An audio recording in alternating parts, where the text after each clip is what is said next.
Y si os dijéramos que la escena más memorable de La fuga de Logan, su espectacular ceremonia de muerte, el carrusel, nunca estuvo en el libro original. Fue en realidad una solución que se sacaron de la manga para no parecerse a otra película. Bienvenidos a este análisis a fondo. Hoy nos sumergimos en los secretos de una película que definió la ciencia ficción de los 70, La fuga de Logan, de 1976. Y es que es una película que es casi un milagro. Un proyecto que, en cierto modo, luchó contra sí mismo para existir. ¿A qué te refieres, Sam? Pues luchó contra su propio libro, contra las limitaciones técnicas de la época e incluso contra la sombra de otros gigantes del cine. Bueno, para quien ande un poco perdido, situemos la trama un momento. La premisa es sencilla y potentísima. Siglo XXIII, la humanidad vive en una ciudad con cúpula tras un holocausto. La vida es puro hedonismo. Placer sin límites. Exacto, pero con una condición. Al cumplir 30 años, todos deben morir en un ritual, el carrusel. Y un policía, un vigilante llamado Logan 5, tiene que infiltrarse en un grupo de fugitivos. Pero claro, acaba convirtiéndose en uno de ellos. Y esa premisa, que es brutal, es solo la punta del iceberg. El rodaje estuvo plagado de decisiones inesperadas, peligros muy reales y casualidades que, definieron la película. Totalmente. Y creo que el primer obstáculo, irónicamente, fue su propio protagonista. Empecemos por ahí, por el casting. Michael York, el actor que es la cara de Logan, estuvo a un pelo de decir que no. Es que no se veía. Él venía del teatro, de dramas de época, y esto de la ciencia ficción le parecía un género menor, casi ridículo para él. ¿Y qué le hizo cambiar de opinión? Porque es imposible imaginar la película sin él. Pues según cuenta él mismo, fue un completo desconocido. ¿Cómo? Un chaval que trabajaba en el teatro donde York actuaba se le acercó y casi le suplicó que aceptara. Le dijo que el guión tocaba muchas teclas de la sociedad del momento. O sea que no era solo una de pistolas láser. Exacto. Y esa fe ciega de un chaval fue lo que le dio el empujón para aceptar. ¡Qué historia! El destino de la película pendiendo de un hilo. Y si él llegó por la insistencia de un fan, lo de su compañera fue pura casualidad. Ah, lo de Farrah Fawcett es todavía más curioso. No hubo casting al principio. Michael York la vio jugando al tenis en casa de un amigo y se quedó fascinado. La describió literalmente como una visión rubia de deleite. Suena muy de los 70, esa frase. Totalmente. Pero fue tal la impresión que se fue directo al director de casting y le dijo: «Tengo a vuestra Holly, es esta chica». Y ella, que en ese momento no era nadie, ¿no? Era una modelo que hacía anuncios de champú. Consiguió el papel y 3 meses después del estreno, se estrenó en Los Ángeles de Charlie y se convirtió en un fenómeno mundial. Una de esas carambolas del destino. Pero aquí es donde la película empieza a luchar contra su propio origen. Porque el guión ya había traicionado una de las ideas centrales del libro. Cierto. Aquí viene el primer gran giro. Exacto. En la novela de William F. Nolan, la edad límite para morir no son los 30 años, son los 21. 21. Eso lo cambia todo. Claro. Era una referencia directa al movimiento hippie, a esa consigna de no confíes en nadie mayor de 30. El libro iba sobre la brecha generacional. Entonces, ¿por qué cambiar algo tan fundamental? Pasar de 21 a 30 altera por completo el mensaje. Por una razón muy simple y muy poco poética. El dinero. La taquilla. La productora, MGM, entró en pánico. Les parecía imposible encontrar actores de 21 años con el carisma y el atractivo de estrella para una producción tan cara. Claro, subir la edad a 30 les abría el abanico del casting. Les abrió las puertas a actores más conocidos y, por tanto, más fiables para el público. Una decisión comercial que alteró el ADN de la historia. Y esto nos lleva a una de las mayores ironías que he oído nunca. Algo que es casi una broma macabra que se coló en el rodaje. Es que es una contradicción brutal. La gran paradoja de La fuga de Logan es que sus dos protagonistas masculinos ya estarían muertos en ese universo. ¿Qué edad tenían? Michael York tenía 34 años durante el rodaje y Richard Jordan, que hacía de su antagonista, Francis, tenía ya 38. 38. Estaba casi en los 40 interpretando a alguien aterrorizado por llegar a los 30. Exacto. Se pasaban horas en maquillaje para que parecieran más jóvenes. Estaban literalmente rodando una película sobre su propia ejecución obligatoria, siendo ya demasiado mayores para sobrevivir en ella. Es increíble. Y si hablamos de cosas que hoy serían imposibles, pasamos de las ironías a los peligros del set. porque cómo se rodó la acción es para echarse las manos a la cabeza. Uf, hoy sería impensable, vamos. Por seguridad y por los seguros. Para conseguir ese efecto visual tan crudo en los tiroteos, usaron armas de fuego reales. Espera. ¿Me estás diciendo que las chispas que vemos saltar, las que casi le dan a Michael York en la cara, son de verdad? Son genuinas. Estaban cargadas con cartuchos de carga reducida que proyectaban fragmentos de magnesio. No hay ni un efecto digital ahí. Madre mía. Michael York y Richard Jordan estaban literalmente esquivando fragmentos incandescentes en los pasillos. Era un salvajismo creativo muy de la época. Es una locura. Pero creo que ni siquiera eso fue lo más peligroso, porque aquí es donde todo se complicó de verdad. Aquí es donde casi ocurre una desgracia. La secuencia de la inundación en los túneles. Uf, esa escena. No fue un truco de cámara. Se rodó en un tanque con 50.000 galones de agua. Son casi 190.000 litros. Y no era agua estancada, era una corriente violentísima. Michael York dijo que fue una experiencia genuinamente aterradora. Y me lo creo, porque no había dobles para los planos principales. Ni redes de seguridad. El pánico en sus caras, la lucha por mantenerse a flote, era real. ¿Y por qué se ve tan caótico?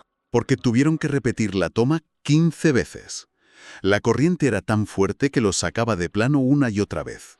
La lucha que vemos es en gran medida su lucha real por no ahogarse. Increíble. Y hablando de caos, volvemos al principio, al carrusel. Ya hemos dicho que no estaba en el libro, pero el motivo de su invención es una historia genial sobre la competencia en Hollywood. Es una de mis anécdotas favoritas. Como decíamos en la novela, la muerte era una inyección letal en unas tiendas del sueño. Muy aséptico. Sí, pero el problema es que se parecía demasiado a la famosa escena de eutanasia de Soylent Green. Cuando el destino nos alcance, que se había estrenado solo 3 años antes y había sido un exitazo. Exacto. De hecho, los productores de Soylent Green se les habían adelantado. Así que los guionistas de Logan se encontraron con un problemón. Su ritual de muerte ya no era original. Tuvieron que empezar de cero. Se encerraron y tuvieron que idear algo visualmente impactante y único. Y de ahí nació el carrusel. O sea, que una solución de emergencia a un problema de plagio involuntario. Se convirtió en la imagen más perdurable y reconocible de toda la película.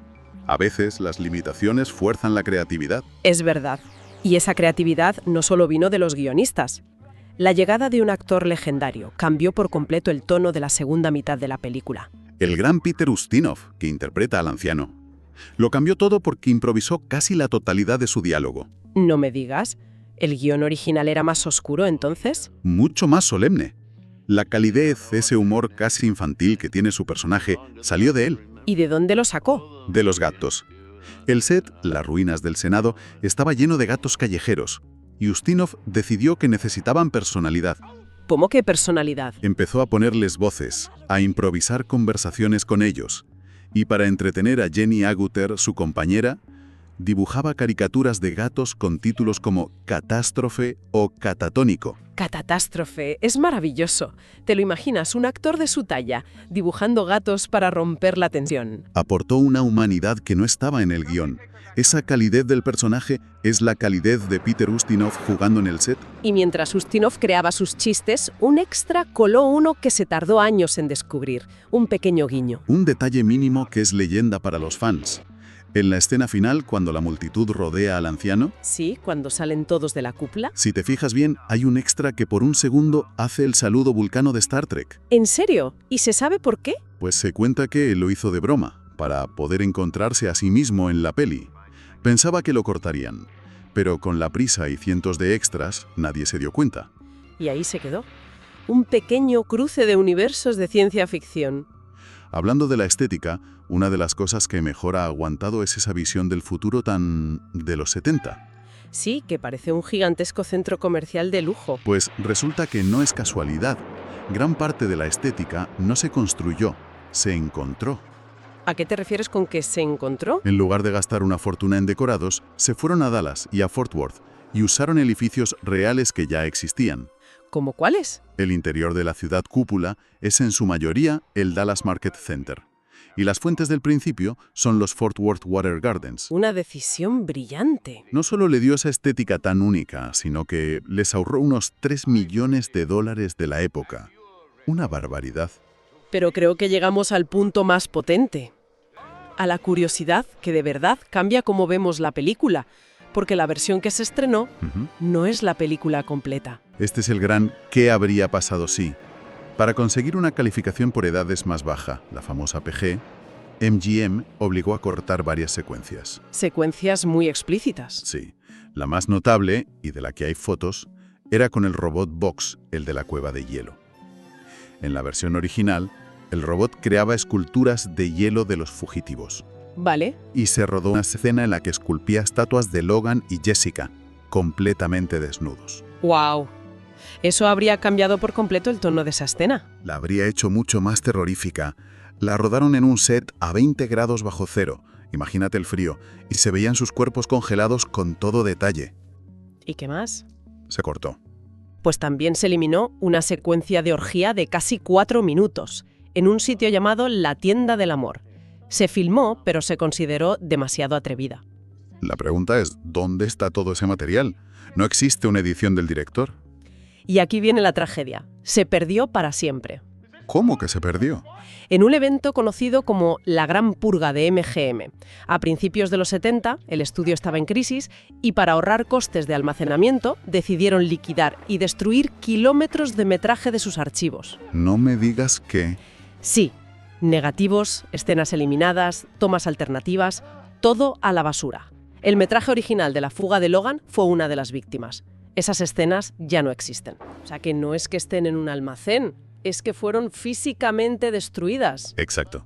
Eso es desolador, saber que existió una versión más adulta, más oscura, y que se perdió por una decisión de un contable. Convierte la película que conocemos en una superviviente, una versión censurada cuyo original es un fantasma cinematográfico. Así que al final, la ceremonia del carrusel no solo fue una invención para diferenciarse de otra película, Sino que se convirtió en el símbolo de un rodaje tan caótico y fascinante como el propio ritual. una película donde la huida de la muerte en la ficción... Se topó con peligros muy reales en el set, y donde su escena más famosa fue, en sí misma, una huida de la sombra de otro clásico. El círculo de alguna manera se cierra. Totalmente. Y es curioso porque durante décadas se ha hablado de un remake. Ha pasado por las manos de muchísimos directores. Bryan Singer, Winding Refn. Pero nunca se materializa. Y eso plantea una pregunta interesante. Sí. ¿Qué temas de La fuga de Logan resonarían más fuertes si se hiciera hoy? ¿Sería la obsesión por la juventud en la era de las redes sociales, el control de la población o nuestra desconfianza en la tecnología que parece gobernarlo todo? Ahí queda la reflexión. Desde aquí, ha sido un placer desentrañar estos secretos. Recordad que en nuestra área para miembros se puede acceder a análisis extendidos y contenido adicional sobre las películas que exploramos.